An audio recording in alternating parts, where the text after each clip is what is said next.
Welcome!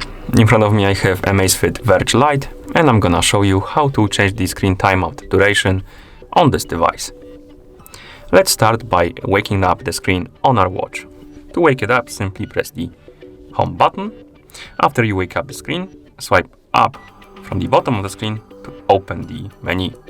Here, tap on the settings icon. Now, scroll down, find the option called Screen on Duration and tap on it. And here we have the list of durations we can select. It goes from 5 seconds to 15 seconds.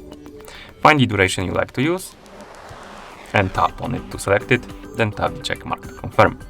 I selected 10, and once you're done, you can press home button to go back. And now my screen will turn off automatically after 10 seconds of inactivity. So if you want to use it for 10 seconds, it's gonna turn off automatically, like this.